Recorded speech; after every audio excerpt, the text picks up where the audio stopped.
বন্ধুগণ, আজকে আমি আপনাদের সঙ্গে শেয়ার করব মজাদার একটি আলু ফুলকপি রেসিপি, যেটা ভাত, রুটি, পরোটার সঙ্গে খেতে অসম্ভব টেস্টি। আর এই জন্য আমি প্রথমেই গ্যাসের মধ্যে একটা কড়াই বসিয়ে দিয়েছি, আর কড়াইয়ের মধ্যে কিছুটা সর্ষের তেল দিয়ে নিলাম। তেলটা গরম হলে আমি এখানে দিয়ে দিলাম অল্প একটু হলুদের গুঁড়ো আর অল্প একটু লবণ। এবার এটা দেওয়ার পর আমি 4টে ডিমকে সেদ্ধ করে ছাড়িয়ে রেখেছি, সেটাকে দিয়ে দিলাম। এবার ডিমগুলোকে আমি ঘুরিয়ে ফিরিয়ে লাল করে ভেজে নেব। জোরে জোরে নাড়লে হবে না, তাহলে ডিমগুলো হয়তো ভেঙে যেতে পারে। আস্তে আস্তে ডিমগুলোকে ঘুরিয়ে ফিরিয়ে লাল করে আমি ভেজে নেব।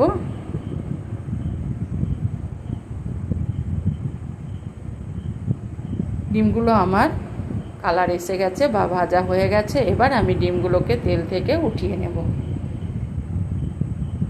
এই তেলের মধ্যে আমি দিয়ে দেব 2টো মিডিয়াম সাইজের ফুলকপিকে আমি ধুয়ে পরিষ্কার করে কেটে নিয়েছি, সেগুলোকে আমি তেলের মধ্যে ছেড়ে দিলাম। এবার ঘুরিয়ে ফিরিয়ে এগুলোকে একটু ভেজে নেব।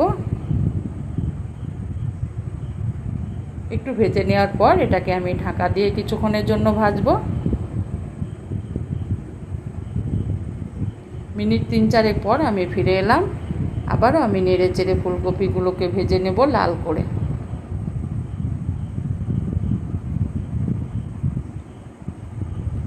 এইভাবে নেড়ে চেড়ে ফুলকপিগুলোকে আমি লাল করে ভাজবো। আর এটা একটি মজাদার ফুলকপি তরকারি। এইভাবে একবার ফুলকপি রান্না করে দেখবেন বন্ধুরা, খেতে কিন্তু বেশ মজা। আর এবার ফুলকপিগুলোকে আমি উঠিয়ে নিলাম। এই তেলের মধ্যে আবারও আমি 1 চামচ তেল দিয়ে দিলাম। এবার এই তেলটা গরম হলে আমি এখানে দিয়ে দেব 2টো মিডিয়াম সাইজের আলুকে ডোমো ডোমো করে কেটে রেখেছিলাম, সেটাকে দিয়ে দিলাম। এবার আলুগুলোকে তেলের মধ্যে নেড়ে চেড়ে কিছুক্ষণের জন্য ভাজবো। আর আলুগুলো যাতে তাড়াতাড়ি নরম হয়ে যায়, আর সেই জন্য আমি এখানে দিয়ে দেব লবণ অল্প। লবণটা দেওয়ার পর আবারও আমি কিছুক্ষণ নেড়ে চেড়ে ভেজে নেব। এবার আমি আলুগুলোকে কিছুক্ষণ ঢাকা দিয়ে ভাজবো। মিনিট 3-4 পর ফিরে এলাম। আলুগুলোকে নেড়ে চেড়ে দেবো, না হলে পুড়ে যেতে পারে। আবারও কিছুক্ষণ নাড়াচাড়া করে নেব। আর এইভাবে নেড়ে চেড়ে ভেজে নিলে আলুটা অটোমেটিক কড়াইয়ের মধ্যেই অর্ধেকটা সেদ্ধ হয়ে যাবে। আবারও কিছুক্ষণ আলুটাকে আমি নেড়ে চেড়ে ভেজে নেওয়ার পর আবারও একবার ঢাকা দিয়ে দেব, তাহলে রান্নাটা খুব তাড়াতাড়ির মধ্যে হয়ে যাবে। আমি ঢাকনাটা খুলে দিলাম। আলুটা আমার অনেকটাই সেদ্ধ হয়ে গেছে। এবার আমি আলুগুলোকে উঠিয়ে নেব তেল থেকে। এই তেলের মধ্যে আবারও আমি একটু তেল দিয়ে দেব, বা 1 চামচ তেল দিয়ে দেব। এবার আমি এখানে দিয়ে দিলাম একটা তেজপাতাকে ফাটিয়ে নিয়েছি, সেটাকে দিয়ে দিলাম। আর দিয়ে দিলাম 2 টুকরো দারচিনি, 2 টুকরো লবঙ্গ আর 2টো ছোটো এলাচ। এটা দেওয়ার পর দিয়ে দেব আমি 1 চামচ গোটা জিরে। এই মশলাটাকে 10 সেকেন্ড আমি নেড়ে চেড়ে নেব। তারপর আমি এখানে দিয়ে দেব একটা বড় সাইজের পেঁয়াজকে আমি কুচিয়ে নিয়েছিলাম, সেটাকে দিয়ে দিলাম। পেঁয়াজটা আর তার সঙ্গে আমি 2টো শুকনো কাঁচা লঙ্কাকে কুচিয়ে নিয়েছিলাম, সেটাকেও দিয়ে দিলাম। এবার নেড়ে চেড়ে পেঁয়াজটাকে আমি ভেজে নেব। পেঁয়াজটা যাতে তাড়াতাড়ি নরম হয়ে যায়, সেই জন্য আমি দিয়ে দিলাম একটু হলুদ। আর যাতে তরকারির কালারটা সুন্দর হয়, তার জন্য দিয়ে দিলাম অল্প একটু চিনি। এর ফলে তরকারির কালারটা খুব সুন্দর হবে। এবার আমি পেঁয়াজটা নরম হলে এখানে আমি নেড়ে চেড়ে নরম করে নেওয়ার পর আমি এখানে দিয়ে দিলাম 1 চামচ আদা বাটা। আদা রসুন বাটা আমি একসঙ্গেই বেটে রেখেছিলাম, সেটাকে দিয়ে দিলাম। এবার আদা রসুনটাকে কিছুক্ষণের জন্য আমি কষিয়ে নেব। আমার কষানো হয়ে গেছে। এবার আমি এখানে দিয়ে দেব একটা টমেটো, যেটা মিডিয়াম সাইজের। এটাকে আমি কুচিয়ে নিয়েছিলাম, সেটাকে দিয়ে দিলাম। টমেটোটা দেওয়ার পর আবারও আমি কিছুক্ষণ কষিয়ে নেব।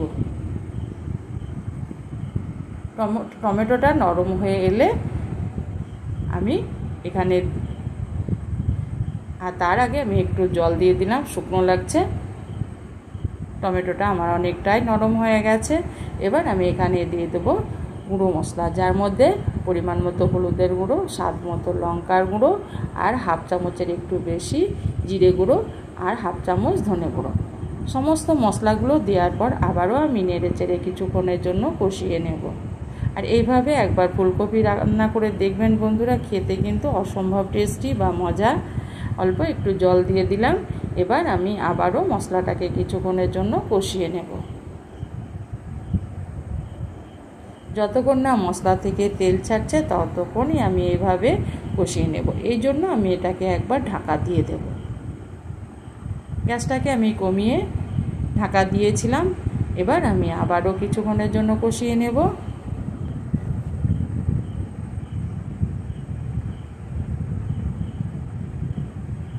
এবার আমি এখানে দিয়ে দিলাম যে আলুটাকে আমি ভেজে রেখেছিলাম, সেটাকে দিয়ে দিলাম। আলুটা দেওয়ার পর যে আলুর পাত্রে আমি একটু জল দিয়ে সেটাকে দিয়ে দিলাম। এবার আলুটাকে আবারও আমি কিছুক্ষণের জন্য ভালো করে কষিয়ে নেব।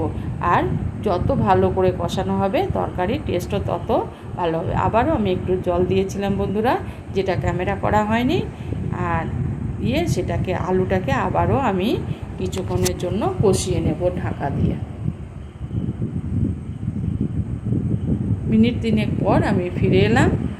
আলুটা সুন্দর কষানো হয়ে গেছে।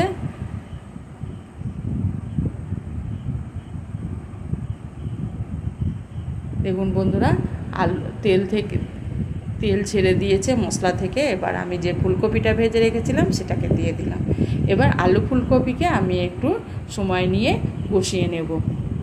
এর ফলে আলু ফুলকপির যে তরকারিটা হবে খেতে কিন্তু ভীষণ টেস্টি হবে। আর যত সবজি বা কষানো হয় ততই কিন্তু খেতে টেস্টি হয়। আলু ফুলকপিটাকে আমি ভালো করে কষিয়ে নেব একটু টাইম নিয়ে।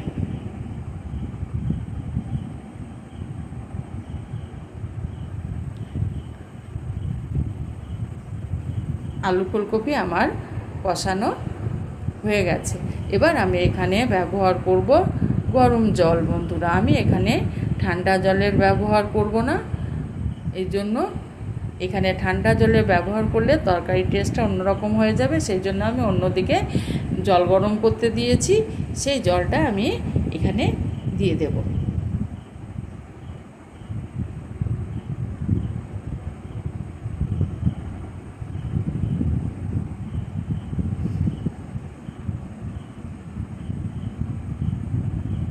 আমার মশলায় তেল ছেড়ে দিয়েছে।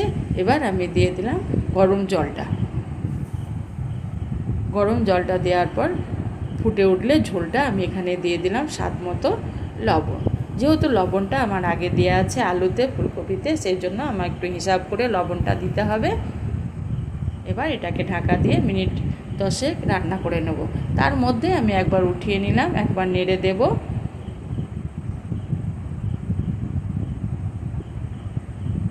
ফুটে উঠলে আমি এখানে দিয়ে দেব ডিমগুলোকে। যে ডিমগুলো আমি ভেজে রেখেছিলাম সেগুলোকে দিয়ে দিলাম। আবারও আমি এটাকে নেড়ে চেড়ে মিশিয়ে নেওয়ার পর আমি আবারও ঢাকা দিয়ে কিছুক্ষণের জন্য রান্না করব।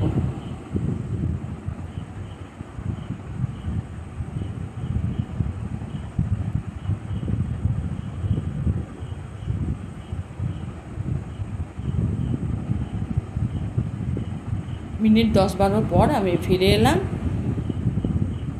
আমার আলু ফুলকপি সমস্ত সেদ্ধ হয়ে গেছে। তারপরে আমি আবারও একবার ঢাকা দিয়ে দিয়েছিলাম, যেহেতু জলটা একটু বেশি ছিল সেই জন্য। এবার আমি এখানে দিয়ে দেব গরম মশলা গুঁড়ো, হাফ চামচের একটু কম, আর দিয়ে দেব কিছুটা কুচনো ধনেপাতা। ধনেপাতাটা দেওয়ার পর আবারও আমি নেড়ে চেড়ে 1-2 মিনিট রান্না করে নেব। আমার আলু ফুলকপির রেসিপিটি রেডি হয়ে গেল। এবার আমি এটাকে পরিবেশন করব।